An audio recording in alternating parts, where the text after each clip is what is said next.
Picture this. You're 75 years old, your body is breaking down, but you're still dragging yourself to work every morning because you literally cannot afford to stop. Scary, right? That's the reality for millions of Americans who never planned for retirement. Today, we're talking about the one financial topic that will literally determine whether you spend your golden years living comfortably or eating ramen noodles. Retirement planning. And yes, this matters even if you're 25 and retirement feels like something that happens to other people in a different century. Here's the brutal truth. If you don't plan for retirement, you'll be working until you physically can't anymore. But if you start planning now, even with small amounts, you can actually choose when to stop working and what your life looks like after that.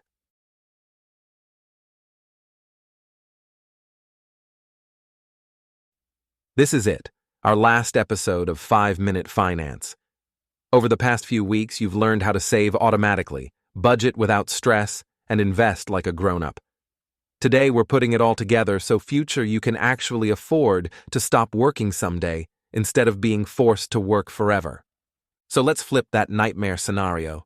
Instead of being forced to work forever, what if you could actually choose to retire?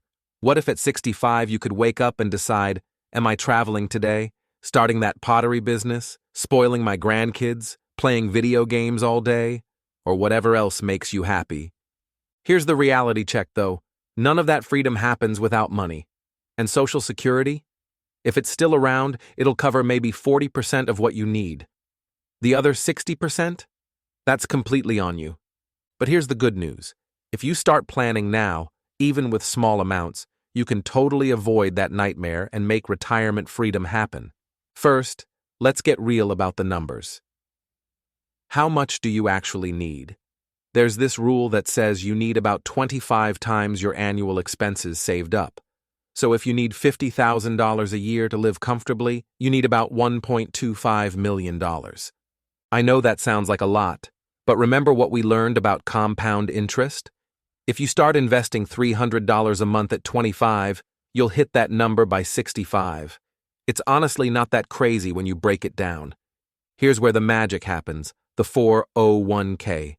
If your job offers a 401k with matching, you need to contribute at least enough to get the full match. This is literally your employer giving you free money for saving for retirement. Like, if they match 50% of your contributions up to 6% of your salary and you make $50,000 a year, that's $1,500 in free money every year. Don't leave free money on the table. Can't afford to max out your 401k? Start with 1% of your salary, just 1%. Then every year or every time you get a raise, bump it up by 1%. You won't even notice it, but your future self will be so happy. I started at 3% because that's all I could afford. Every January, I bump it up 1%. I'm at 12% now, and honestly, I don't even miss that money because the increases were so gradual. Now here's something that confuses everyone. Roth versus traditional 401ks. With a traditional 401k, you save money on taxes right now, but you'll have to pay taxes on everything you take out when you retire. With a Roth 401k, you pay your taxes up front today, but then when you retire, everything you take out is completely tax-free. If you're young and don't make tons of money yet, Roth is probably better. You're paying taxes at a low rate now instead of potentially higher rates later. But what if your job doesn't offer a 401k? No problem. Open an IRA, which stands for Individual Retirement Account. Same tax benefits, same investment options.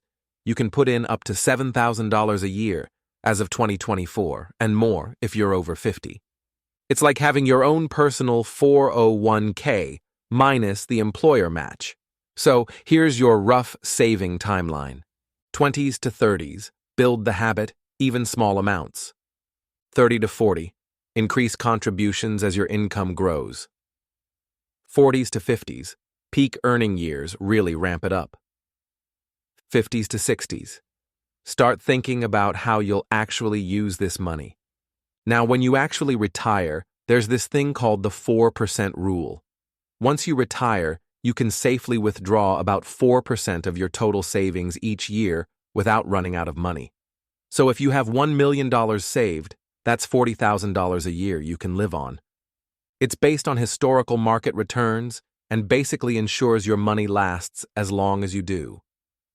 Now, here's a secret weapon that nobody talks about: health savings accounts.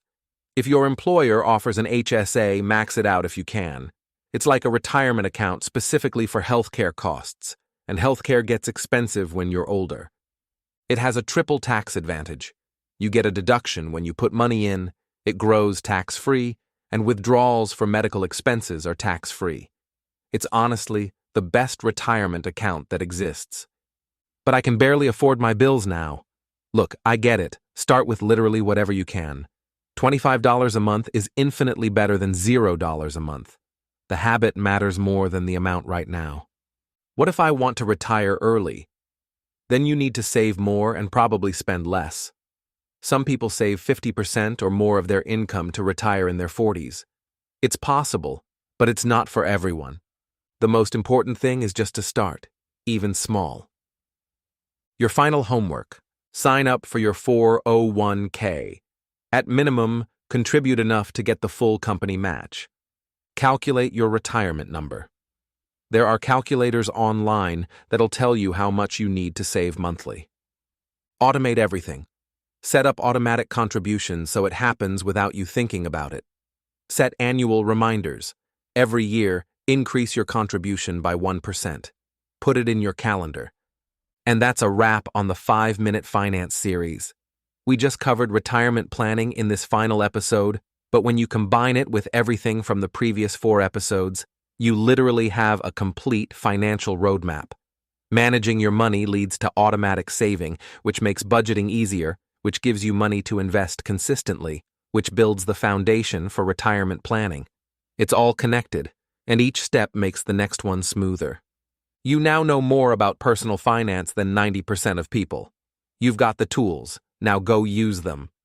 Remember, every dollar you save today is buying you freedom tomorrow. If this series helped you, hit that like button and subscribe for more financial content. And seriously, go set up that automatic savings right now. Future you will thank you for.